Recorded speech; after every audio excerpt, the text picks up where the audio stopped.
Bonjour, bienvenue dans Bref de Poésie. Je vous propose aujourd'hui une seconde émission sur le travail poétique de Grigory Rato, avec un poème qui s'intitule Château Rouge.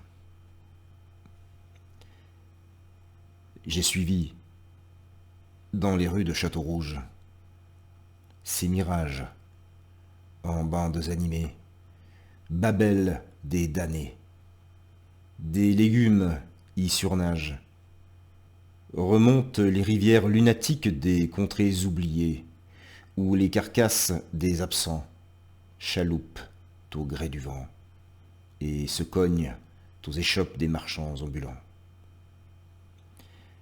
J'ai goûté, dans les rues de Château-Rouge, les épices charriées de ci, de là, des relents de grillades pour exciter ma salive, bananes plantains en pièces montées, coulis de rhum pour enflammer mon palais. J'ai croisé, dans les rues de Château-Rouge, des turbans encore imprégnés de petits copeaux de sable, des diseuses de bonne aventure, mettant à mal des vendeurs de journaux, l'actualité dans le mar de café.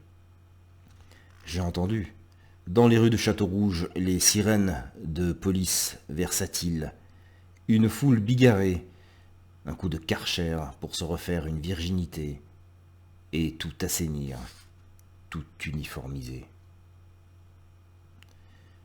J'ai pleuré, dans les rues de Château-Rouge, l'absence de sueur et de rire blanc-ivoire, le jour étouffé, crépitant, noyé sous un nid de cendres, les mirages, soudain inanimés, la solitude d'une rue où la vie était balayée. J'ouvre les yeux, un peu trouble du songe. La rumeur du jour pique à vif, kaléidoscope rétinien d'ombres roumaines striées de veines, passage du noir au rouge, puis les piaillements amis, le chaos des charrettes et les bâtards qui leur courent après, des voix familières dans la cloison, nomment sans le brusquer le dormeur. L'appel en doux murmure suivi d'éclats de rire. Se lever avant que le lit ne me ramène définitivement à cette torpeur molotonnée de l'entre-soi. Le soleil qui se pose sur un coin de fraîcheur, une invite, une promesse renouvelée. Aucune urgence, le monde m'attend. Me recoucher, le faire languir encore un peu.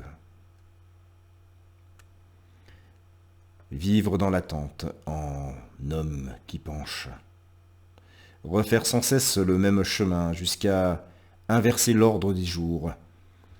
Et dans un éternel retour, remiser toute espérance. Puiser dans l'absence les élégies des temps futurs. Bouche d'ombre où je glisse sans repli possible, croisant toutes sortes de visages, faussement compatissants, tremblant de plaisir à l'affût de la moindre imposture, jusqu'à creuser plus profondément et trouver ma solitude. J'ai grandi dans un coin de cour vide, mais loin de m'y être habitué. Je n'ai fait depuis que surjouer, peupler mes silences de rimes éphémères. Je ne veux plus feindre. La seule option serait d'y retourner, en éclaireur, d'inscrire des formes nouvelles sur les murs, sans attendre que quelqu'un vienne pour compléter cette fresque, qu'elle reste inachevée. Je suis ce gamin lancé dans le monde, cherchant la maison partout où les sourires souviennent encore.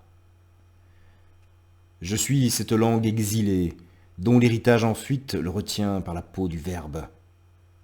Je suis cette cigarette de trop et qui, une fois éteinte, attend sagement de nouvelles brumes. Je suis cet être en chantier, à la recherche du frère ou de la sœur, passant outre les quelques miettes de sang. Je suis cette raison vacillante, acoquinée aux maudits, mais se refusant à partager leur triste sort. Je suis ce bohémien avide de sensations, aveuglé par ses chimères, mais s'accrochant désespérément à une branche d'éternité. Je suis cet imposteur dont la lucidité vengeresse lui désigne la blessure du soleil. Géant, il commandait aux ombres, agitant ses longs bras avec cette insouciance des dieux. Tout en lui repoussait les limites du bon sens. Son sourire planait trop haut, la misère à bonne distance, la voix du monde pour coryphée. Lui seul détenait le secret du bonheur. Je le suivais sans réfléchir, me reniant si souvent jusqu'à perdre sa trace au carrefour de villes imaginaires. Son secret irrévélé, et ce silence pesant. Voilà, c'était Château Rouge de Grégory Rateau. J'espère que tout cela vous aura, les deux émissions vous auront donné envie de découvrir son œuvre, qui est vraiment passionnante, des textes vraiment très, très beaux, très profonds. Je vous remercie beaucoup pour votre fidélité et je vous dis à très bientôt dans Bref de Poésie. Au revoir.